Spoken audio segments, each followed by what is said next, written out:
In the world of military aviation, one aircraft rules supreme. 100 knots, rotate. Built to put American pilots back in charge of the skies, this is the ultimate air superiority fighter, able to climb to the height of Mount Everest in just 60 seconds. Oh, the F-15 is an absolute dream to fly. It was so exhilarating and so sexy and just incredible. It proved its value in both Desert Storm and Operation Iraqi Freedom, flying thousands of successful missions against Saddam Hussein's forces. This jet was sent in at the front of the strike force. Its role, to sweep enemy aircraft out of the skies. I thought it was absolutely magnificent. With a firepower second to none and the maneuverability to outfly its opponents, it now has an amazing track record. Over 100 air-to-air kills for no losses. Not one single aircraft has been lost in air-to-air combat in over 30 years of service. Whoever controls the F-15 controls the skies. It's the greatest airplane in the world. Using extraordinary archive film and color reenactments, Battle Stations flies into combat with the F-15 Eagle.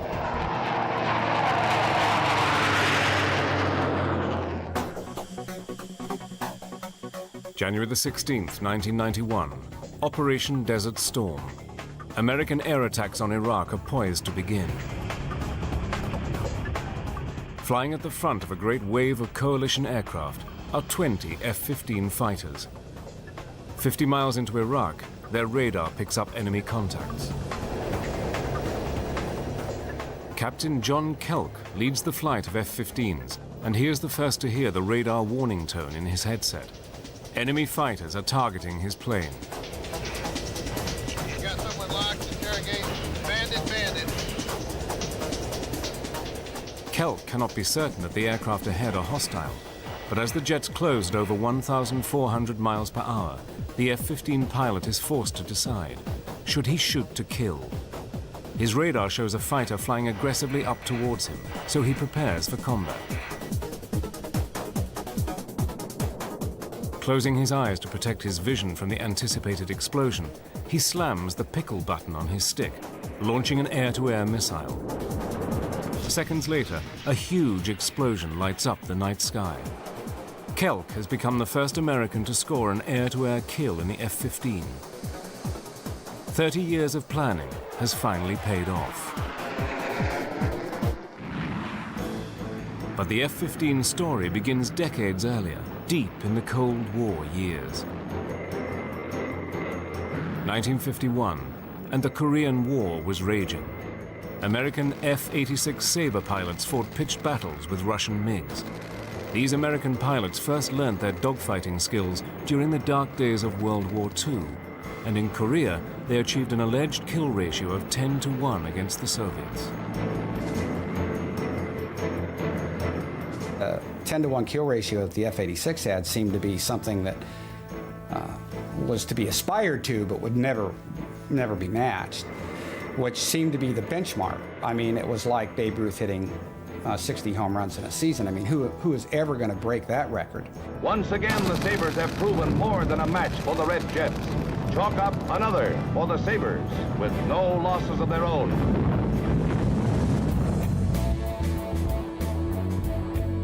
By the Vietnam War, US Air Force pilots were flying F-4 Phantoms against a new generation of Soviet-built MiGs. US Air Force planners decided that the new aircraft would fight at great distances using guided missiles. They believed the age of the dogfight was over. But missiles do not always find their targets, and in fact only 14% of the first AIM-7 missiles ever hit anything. When the Phantom's missiles failed, the fighter was left completely defenseless, as it had no gun. A fighter that doesn't have weapons isn't a fighter. And the issue with the F-4 in Vietnam, though, was that the Sparrow, the radar-guided missile, and the Sidewinder, the heat-seeking missile that the airplane carried, were designed to be shot against large bomber-sized targets at high altitude. When you take a system designed, optimized for that, and then employ it against small fighter-sized targets, highly maneuvering at lower altitudes, the results are not pretty, and they weren't pretty for us. Soviet MiGs flown by the Vietnamese lured F-4s in close, knowing they were soft targets. American pilots were not trained to dogfight. The knowledge acquired in Korea and World War II had not been passed down to this new generation of fighter pilots.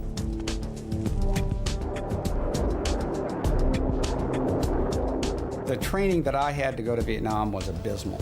And the new pilots that came into their organizations that were supposed to be there to go fly air to air and dogfight with the MiGs, the training was not even as good as abysmal. It was just, in fact, non-existent.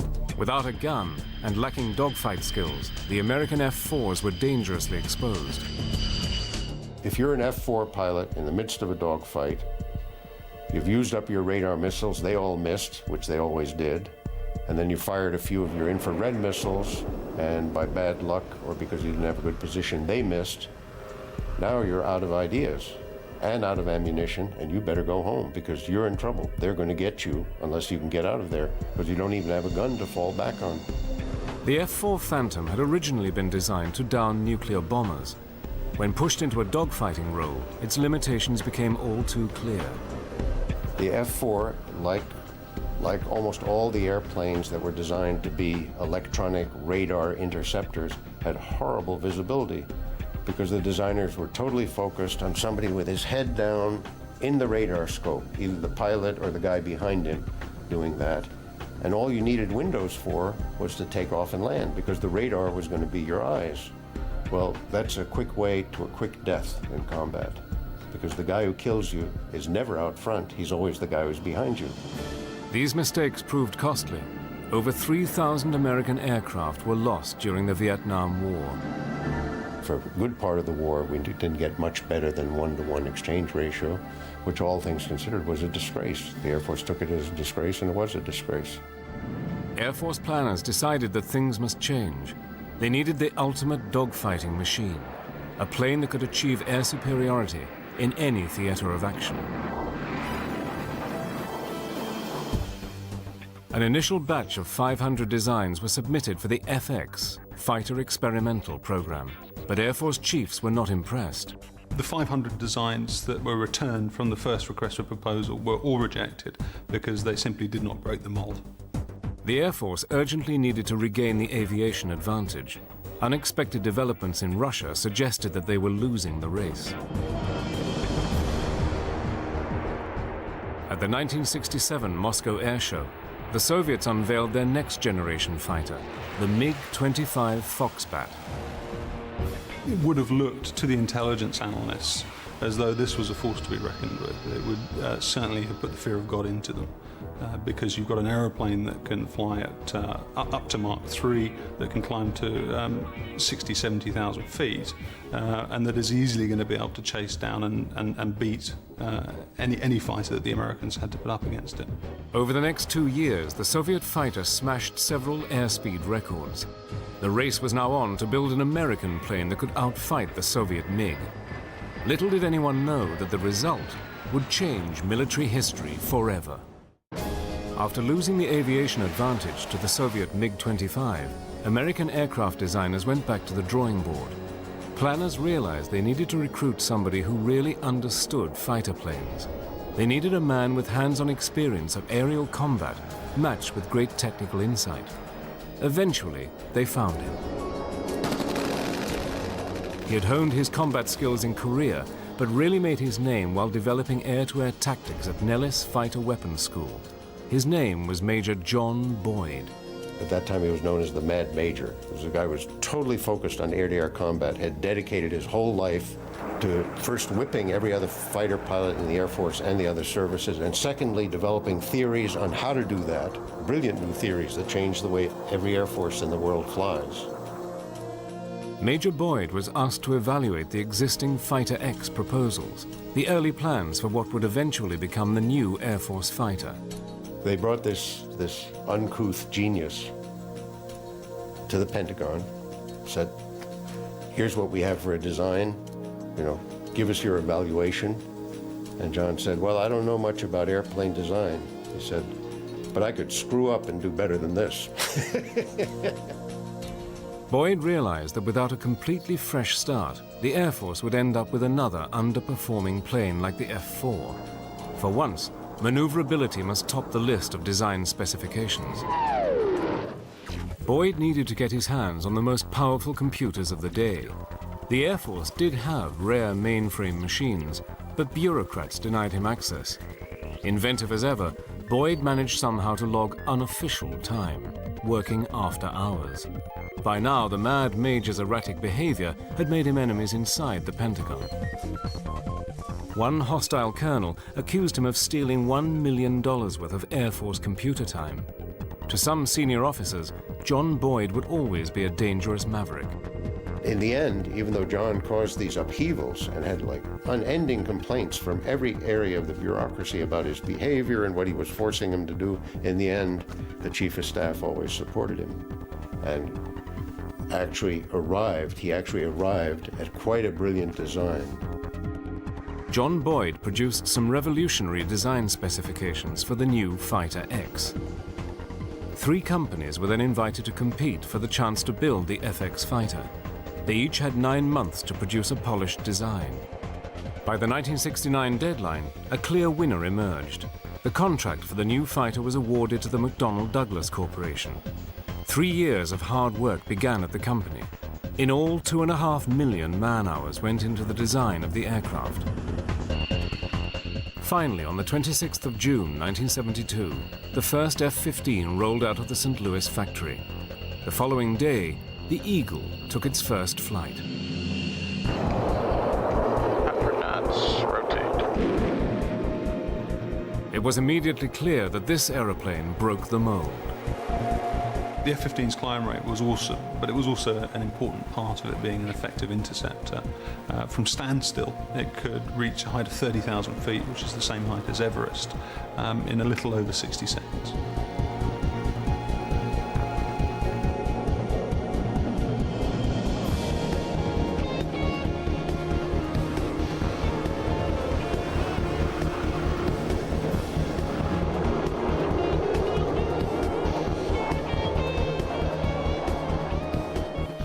There had also been a revolution in the cockpit, with equipment designed to free a pilot from distractions.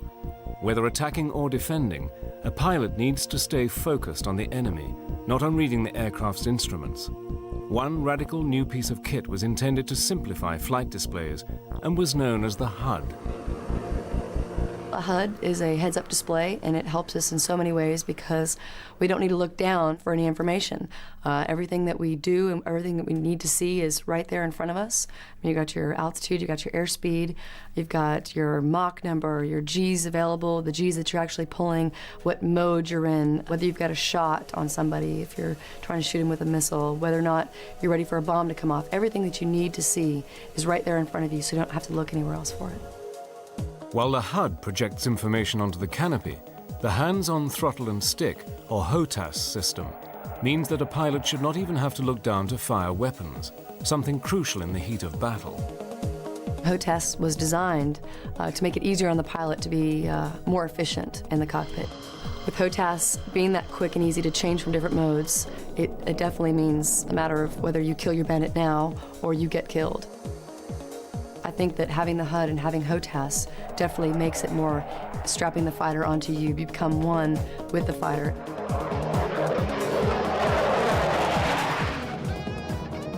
Pilots who had flown earlier fighters were immediately impressed with the F-15. I remember for the first 2 or 3 years that I flew the F-15, having constantly the thought in the cockpit, well, we got this right. Well, we got this right. They were all for different things, and my fellow pilots had the same thoughts. Well, we really fixed this. We really fixed this. Missile technology was also improving rapidly, but even more important was the way these new missiles worked together with the F-15's radar. You can have good missiles, but if you can't target them with a good radar that maintains a lock, that provides accurate ranging information and engagement information, then they're not a lot of use. In the F-15, a powerful radar meant that air-to-air missiles would be more effective than ever before. If the system worked in the heat of battle, it would be the key to air supremacy. the F-15 would be the best. In theory, the Eagle's radar would locate and destroy enemy aircraft before they ever knew what had hit them.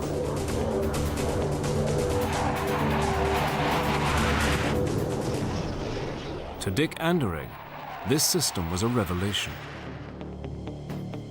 In my F-15 checkout, I remember flying home and telling my instructor pilot, who had been in the other airplane, I have over 2,000 hours in the F-4. I have a combat tour in the F-4. I have 2 tours as a fighter weapons school instructor in the F-4. I have just flown my 7th ride in the F-15. I was never as lethal in the F-4 as I am right now after 7 flights in the F-15.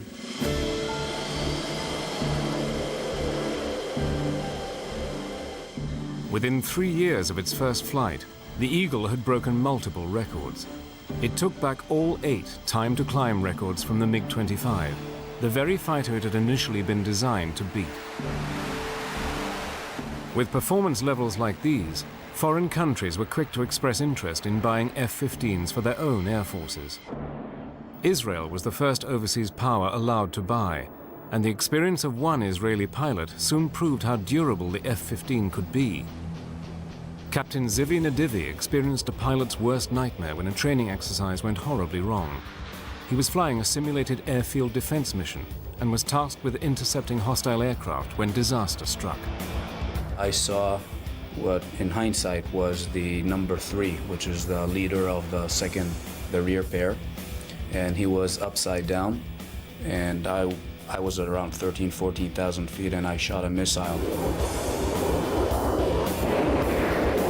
Even though he was upside down, he continued to go up.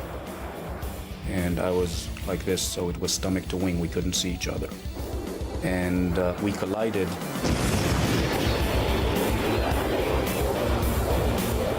Big commotion, big bang. The A4 basically fireballed immediately.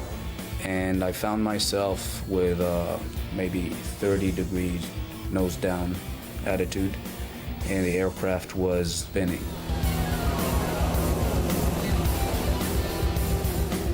Right after the crash, I told my navigator, prepare to eject, we're going to eject.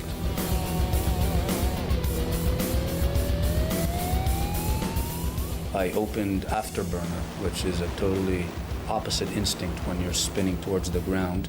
Then the roll slowly stopped, and slowly I was able to bring the nose back up. I told my wingman to come close and to inspect me. There was a huge spray of fuel that was being drawn out of the wing, and it basically camouflaged what was going on there. Nadivi had survived the mid-air collision and now had partial control over his plane. He was 10 miles out from the nearest airfield, but hoped he could still land safely. But the pilot could not see what had happened behind the spray of leaking fuel. In reality, his F-15 had been so badly damaged in the collision that he was flying on just one wing. Somehow, he was able to regain control over his aircraft and attempt a landing. I approached the airfield. I crossed the threshold where usually in an F-15 you cross at 130 knots. I crossed at anywhere between 250 to 260 knots. Was landing at approximately twice the normal landing speed. I put the tail hook down. There was a cable at about 1/3 of the runway, and we went into that cable. But because of the speed, the hook is not built for those speeds, and the hook basically tore off the airplane.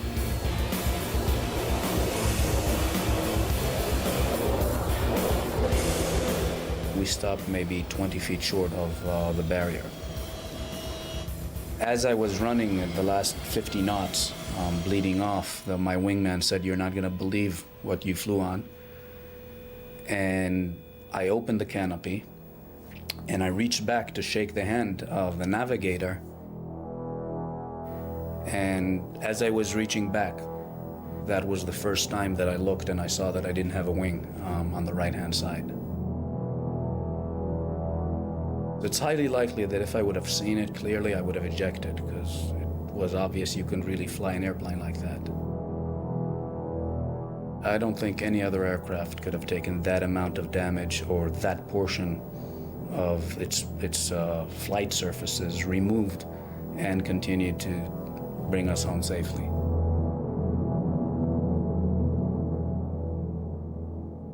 The best testament was a good friend of mine who was an F-16 pilot, and he crossed and he saw that there was no wing, and his first words was, "Can I transfer to F-15s?"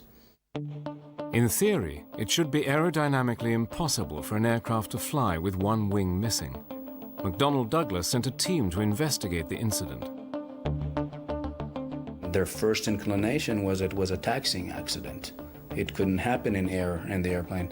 And only when they later went to analyze it and said, okay, the F-15 has a very wide body, and you fly fast enough, then you're like a rocket, then you don't need wings. The Eagle had done what was thought to be impossible. If a pilot could land an F-15 with just one wing, the plane should be able to endure unimaginable punishment on the battlefield. But nobody could tell at this stage how well the Eagle would perform against the feared MiG-25. The first good look at the MiG-25 came when a Russian pilot, Viktor Belenko, defected in his MiG-25 to Japan. The Japanese and the Americans hustled over the aeroplane, they dismantled it on the airfield, and what they saw and what they found was that it was an aircraft that was far less capable than they had originally thought. MiG-25s look weak on paper, but the Israeli Air Force was the first to challenge them in a real air battle. Since the creation of the modern state of Israel, the Middle East had been torn by bitter wars. Simmering territorial conflicts between Israel and her Arab neighbors periodically flared into violence. One such conflict broke out in the late 1970s, as Israel and Syria vied for control over the Lebanon. Syria possessed a modern air force with Soviet-supplied planes, MiG-25 Foxbats. The MiG-25, in my opinion, was a teaser. It was a test, I think, at that time between the Soviet bloc and the US as to whose technology was better. On the 27th of June 1979, a group of Israeli Phantoms attacked targets on the Lebanese coast. Just as the Phantoms completed their strikes, they spotted Syrian MiGs approaching fast. The enemy fighters would be on top of them in seconds. A flight of Israeli F-15 Eagles was protecting the Phantoms, patrolling the skies above them. They immediately hit their afterburners and streaked down towards the hostile MiGs. Each F-15 pilot picked a target and locked on with Sidewinder air-to-air missiles. Seconds later, the Sidewinders ripped into the MiGs, instantly vaporizing them. For the very first time, the new American technology had been pitted against Russian MiGs. The result was a great victory for the F-15, with the Eagle scoring 5 air-to-air kills on its first day in battle. The F-15 went on to dominate the skies above the Middle East. In the Lebanon War, the Israeli Air Force basically shot down over Lebanon close to 80 aircraft. And as far as I recollect, there was no air-to-air losses on the Israeli side. American pilots could only watch this encounter. They still had not had their chance to fly the F-15 in a real conflict. 10 more years elapsed before American fighter planes were called upon once again.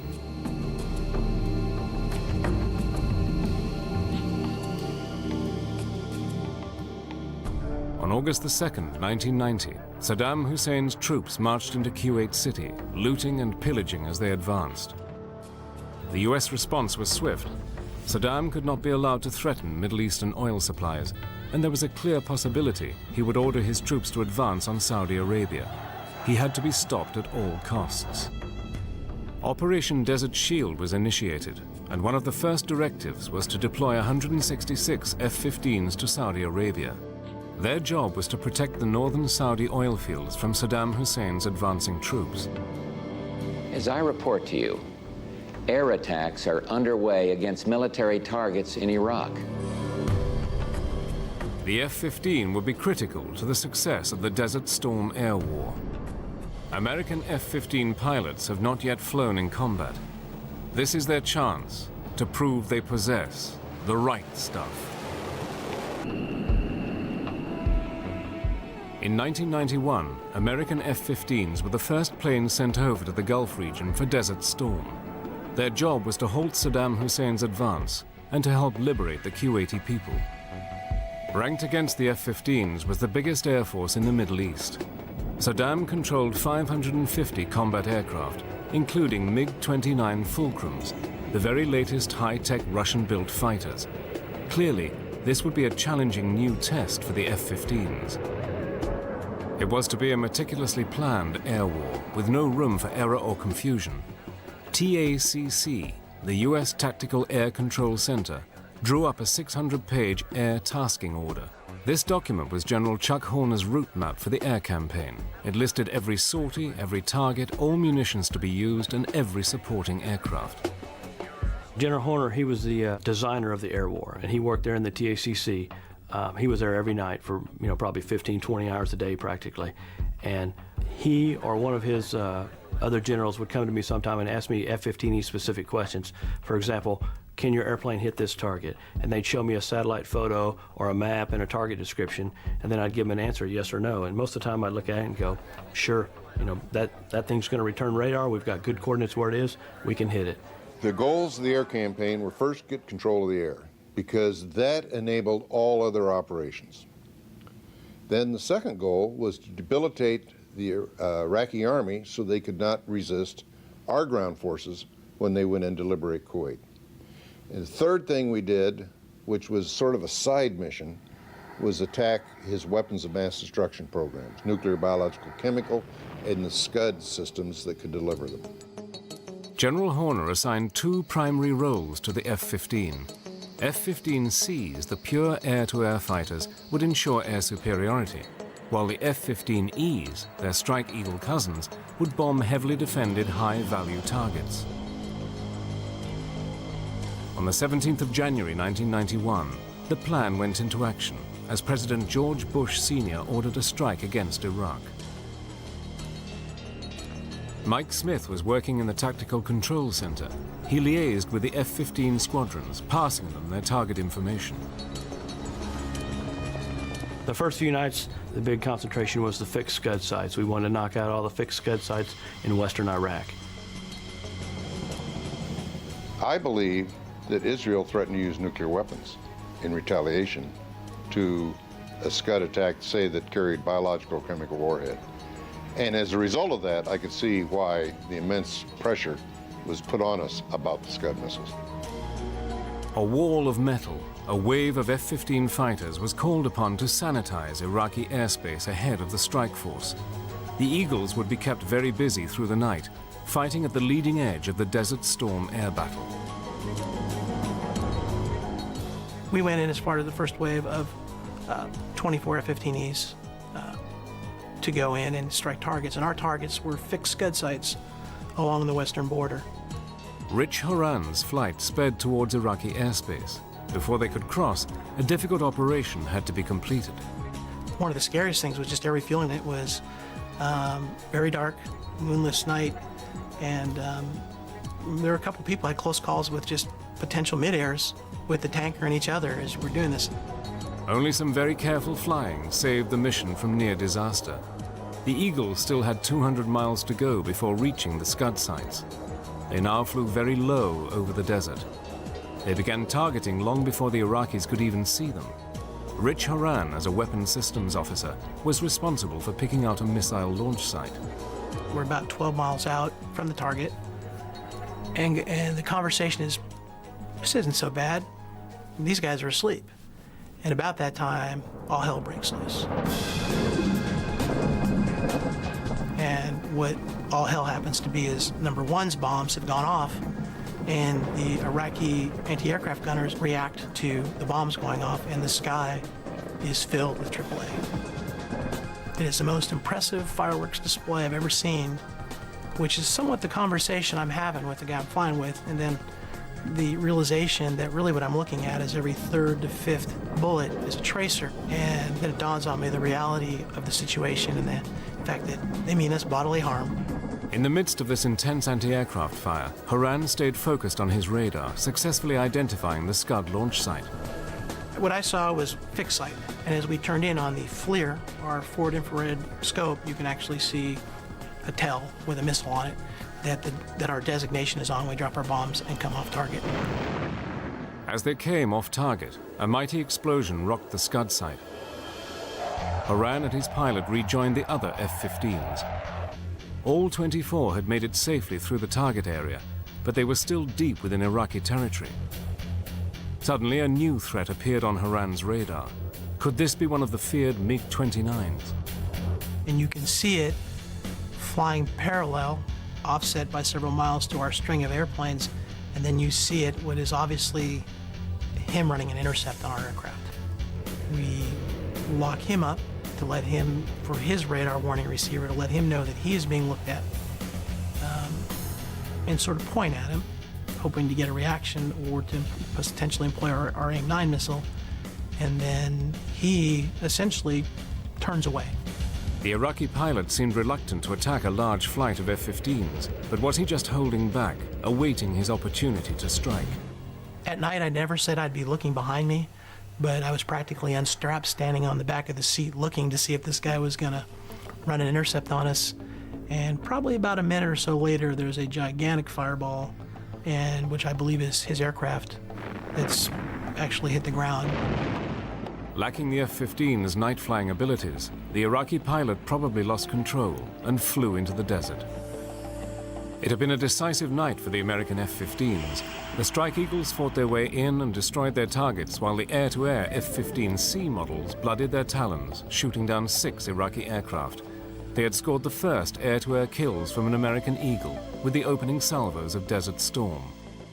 Many Iraqi pilots now realized they could not win and attempted to escape with their planes to Iran. It was a short hop to the safety of the Iranian border, but coalition forces were always vigilant.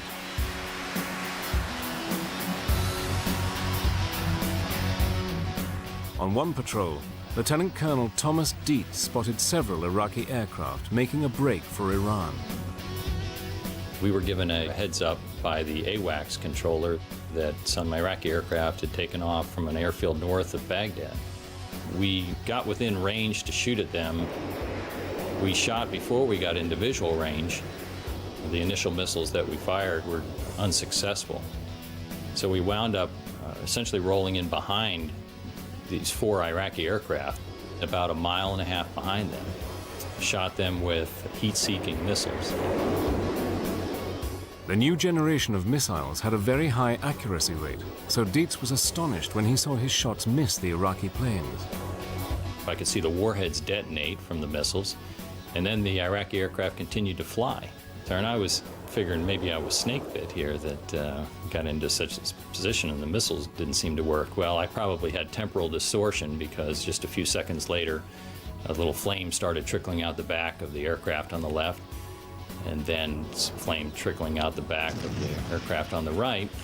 And just a few seconds later, huge fireball, followed by the second aircraft doing the same thing. At that point, I was just about to pronounce myself the world's greatest fighter pilot, at least in my own mind, when I thought maybe I ought to look around and see if there are other Iraqi aircraft flying around. And I remember as I started looking to the left, right there, not far from me, within a half mile, was an Iraqi aircraft that had his nose pointed out in front of me, which made me initially think, oh, this guy could shoot me with a gun. Having shot down one Iraqi fighter, Thomas Dietz then spotted another flying straight towards him. He needed to react fast, thinking the enemy might open up with his gun at any second. So in my mind began going over the maneuver I'd have to do to defeat this threat, is when I realized that this was just the front half of an Iraqi aircraft. There was a bunch of flame streaming out the back. The canopy was gone, indicating the pilot had ejected. And I looked over, and there's my wingman behind that aircraft. He had shot that down. This pattern of successful shoot-downs repeated itself throughout the Gulf War. The Iraqi Air Force, I think they were finished in the first 2 or 3 nights. The F-15 was very effective at sweeping them out of the sky. And if they had any airplanes, they weren't flying them. Only 2 F-15s were lost during Desert Storm. That losses were so low was testament to the skill and training of the Eagle pilots. They flew an amazing 2,400 missions in total and ensured that the Iraqi Air Force was largely confined to the ground. The F-15 definitely proved itself in the Gulf War. I think it had a reputation before the Gulf War of being a force you did not want to reckon with. Coming out of the Gulf War, that reputation was clear in everyone's mind worldwide. Kuwait had been liberated and Saddam subdued, but the power struggle in the Gulf region was far from over. The US Air Force continued to fly over Iraqi airspace on Operations Northern and Southern Watch.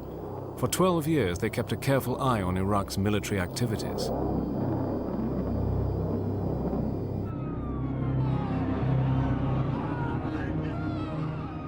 Then suddenly, on September the 11th, 2001, everything changed.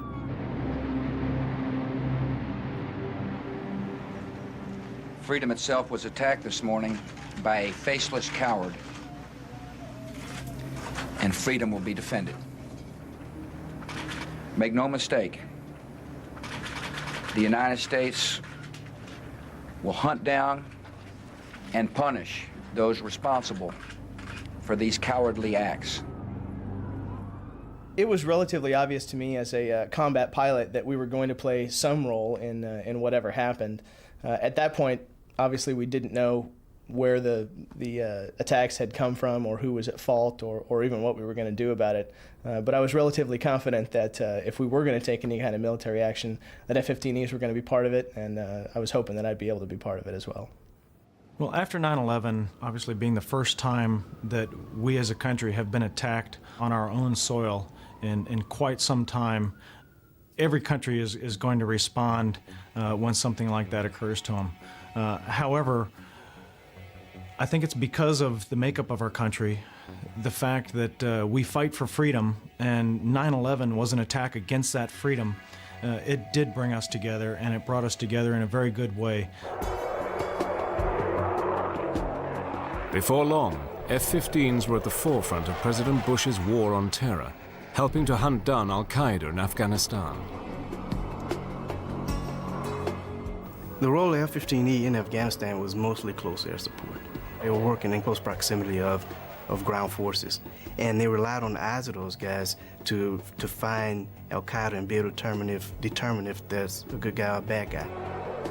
It was the exceptional range of the F-15E that proved invaluable in the Afghanistan conflict. We're hitting targets well beyond the reaches of the Army. We're going to be the long arm of the law.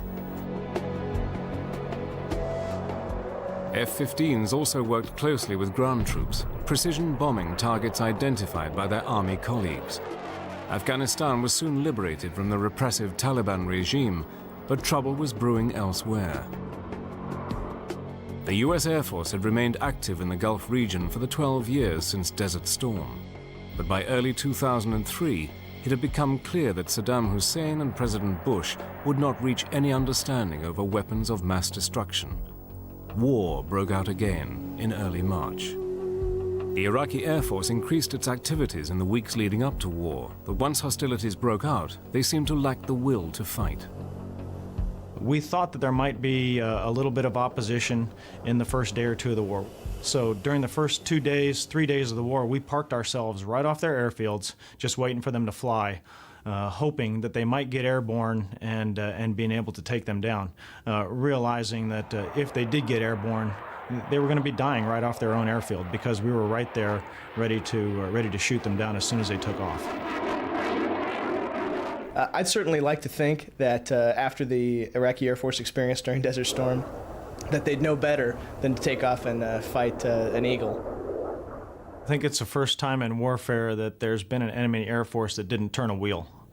And obviously he who hesitates is lost, because once he decided not to fly and they stayed on the ground, the bombers went in and then basically picked them off one by one. Only the Iraqi pilots could really say why they did not fly against the coalition forces. Perhaps they hoped to preserve their air force for future use under a new regime.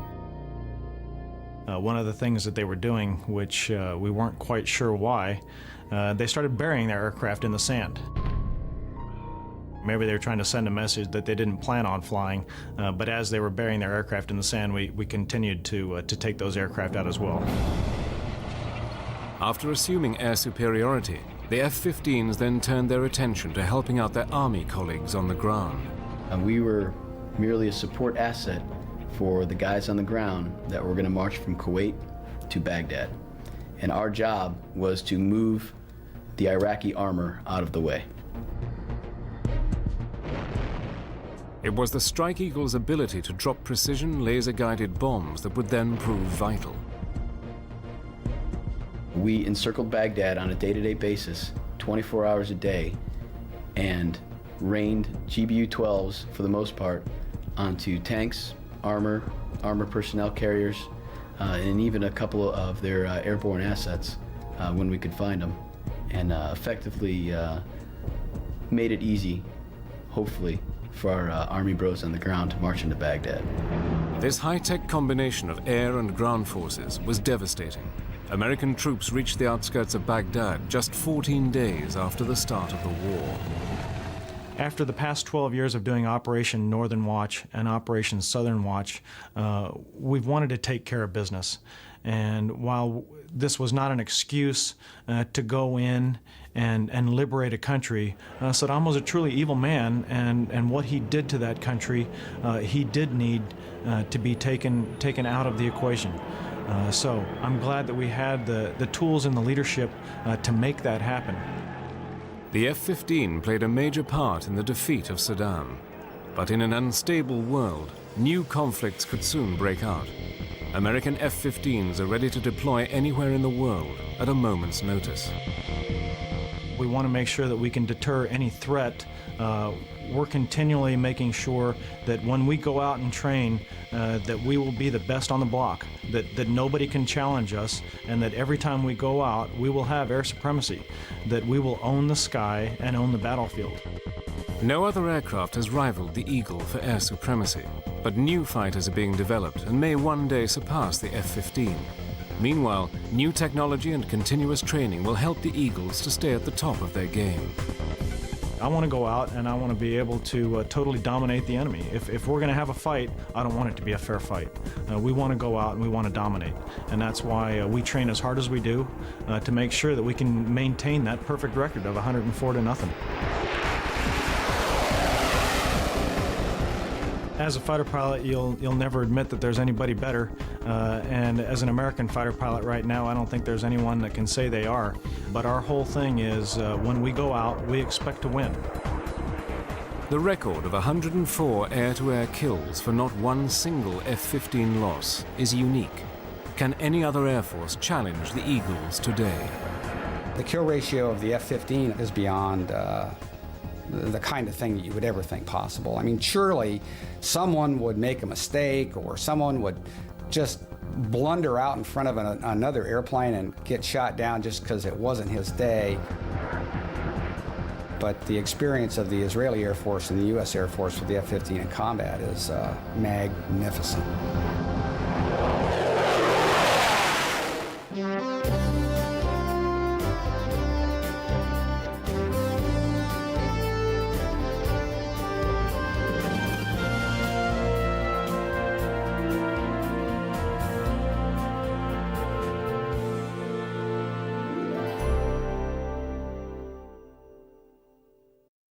Interestingly, I had no desire to be a pilot in my younger days. And then while I was a student at the Air Force Academy, I received a backseat ride in F-15. And as soon as I landed from that mission, I knew that that's what I would want to do. If someone would pay me to do this, if I could make a living flying this airplane, that would be fabulous. And that was a real turning point in my life. It was really the start of my professional career, I think. I was stationed at Bitburg Air Base, Germany, back in 1991. When the Gulf War kicked off, my squadron was tasked to deploy to Saudi Arabia to provide air superiority for U.S. forces or coalition forces as in the effort to liberate Kuwait. As Desert Storm progressed, going to bed the night before the war started, I expected to wake up in the morning and some of my squadron mates that flew that first night to have come back after shooting down 5 or 6 or 7 Iraqi aircraft. When most of them came home without having shot down anything, I was quite surprised. As the war progressed, and there were a few more engagements, it became apparent that there weren't going to be many engagements. And now it was more like a situation of who was going to be so fortunate as to actually have the opportunity to do what we had trained for over so many years. I've flown the F-15 C model, actually the A through C model, which is strictly an air superiority, an air-to-air fighter aircraft. I've have a little over 3,000 hours of flying that airplane. And like I said, it's strictly an air-to-air combat aircraft. It doesn't carry air-to-ground weapons. It carries up to 8 air-to-air missiles as well as a 20-millimeter cannon. And we focus exclusively on the ability to shoot down other airplanes. That's our mission. My wingman and I, approximately 3 weeks into the war, we were on combat air patrol trying to prevent Iraqi aircraft from flying to Iran. We were given a point out or a heads up by the AWACS controller that some Iraqi aircraft had taken off from an airfield north of Baghdad. We immediately headed northbound to try to intercept them before they got to Iran. We got within range to shoot at them approximately 10 miles away, and we were cleared by the AWACS controller to shoot, that they were in fact hostile aircraft. We shot before we got into visual range and then proceeded in closer and wound up actually very close to them. The initial missiles that we fired were unsuccessful. So we wound up essentially rolling in behind these 4 Iraqi aircraft that were flying very low, I would say 100 feet off the ground.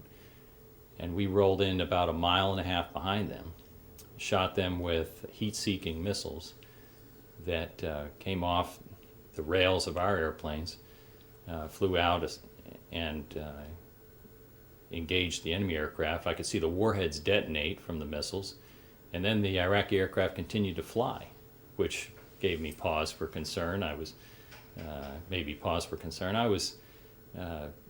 figuring maybe I was snake bit here that got into such a position and the missiles didn't seem to work. Well, I probably had temporal distortion because just a few seconds later a little flame started trickling out the back of the aircraft on the left, and then flame trickling out the back of the aircraft on the right, and just a few seconds later one of the aircraft impacted the desert floor, and a huge fireball that reminded me of pictures of napalm exploding that I had seen from Vietnam occurred, followed by the second aircraft doing the same thing. At that point, I was just about to pronounce myself the world's greatest fighter pilot, at least in my own mind, when I thought maybe I ought to look around and see if there are other Iraqi aircraft flying around. And I remember as I started looking to the left, right there, not far from me, within a half mile, was an Iraqi aircraft that had his nose pointed out in front of me, which made me initially think, oh, this guy could shoot me with a gun. So as I, in my mind, began going over the maneuver I'd have to do to defeat this threat, is when I realized that this was just the front half of an Iraqi aircraft. There was a bunch of flame streaming out the back. The canopy was gone, indicating the pilot had ejected. And I looked over, and there's my wingman behind that aircraft, and he had shot that down. I looked a little further to the north, and there was another aircraft that my wingman, Bob Giggs Heeman, had shot down. And so as we shot down a total of 4 aircraft that day, and I asked him if he saw anything else. He said no, and we egressed the fight, went back to our cap, and stayed there for a few more hours, actually. My wingman and I had another opportunity to engage some Iraqi aircraft, and this was after the ceasefire had been signed, so it was late March of '91. We were patrolling the no-fly zone north of Baghdad when we encountered two Iraqi aircraft, which we rolled in behind them. As it turns out, these aircraft were up bombing the Kurds. I rolled in behind what was identified as a Su-22 fitter, which is a fighter bomber. I rolled into about a half a mile behind him and shot a heat-seeking missile that flew right up the tailpipe of this airplane, and the aircraft blew up like you see in the movies. There was not a discernible piece. There was no way I could identify the aircraft after the missile had exploded. At that point, my wingman tells me that he's behind another Iraqi aircraft and the pilot has ejected from the airplane. As it turns out, it was a PC-9 turboprop aircraft, and that pilot was the forward air controller for the fighter bomber that I had just shot down. And evidently that Iraqi pilot was not interested in waiting around to find out if we were going to shoot him down. So he ejected, and my wingman flew right by him as he descended in his parachute, and we followed his aircraft for a few more miles until it impacted the desert floor. And so that was quite an interesting story, an interesting turn of events. It was especially interesting to hear the communications back and forth between my wingman and myself. Fighter pilots are constantly making mistakes. The idea is to make small mistakes and to try to not repeat your mistakes over and over again. That's why it's so critical that we train frequently and that you fly a lot, especially as a young fighter pilot, because you have to make these moves with the stick and the throttles and all the buttons on them. It has to be second nature. You don't have time to think about each switch and, well, then I'll put this here if that happens. Air-to-air combat is an extremely dynamic environment, and decisions are made in split seconds that result in survival or death. Papa 22, Galena ground, taxi to runway 25, wind calm, altimeter 299er1. Alpha Papa 22. Alpha Papa 22 tower, change to departure, wind calm, clear for takeoff, runway 25. Alpha Papa 22, clear for takeoff.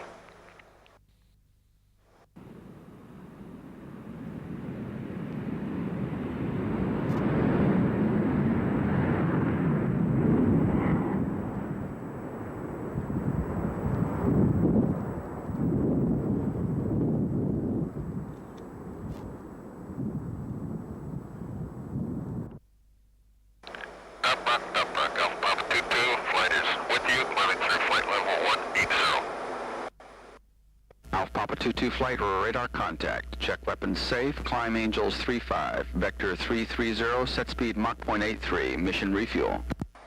Alpha Papa 22, weapons safe. Alpha Papa 0, weapons safe.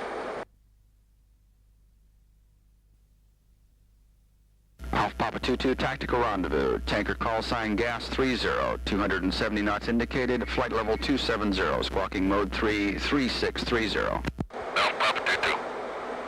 Alpha Papa 22, flight, contact boomer now 288.8. Alpha Papa 22.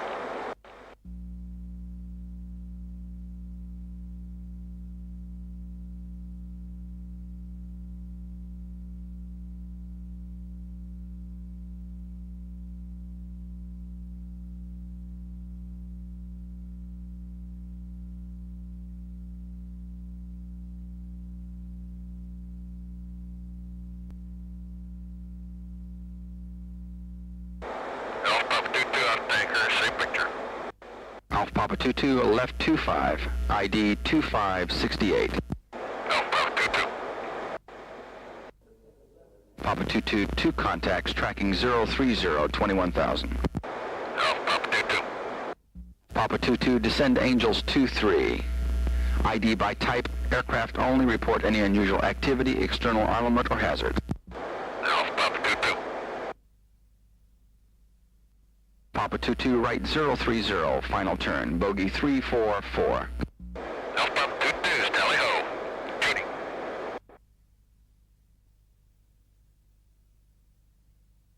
Alpha Papa 22, IDs 1 Bear TU 9 or 5 Hotel.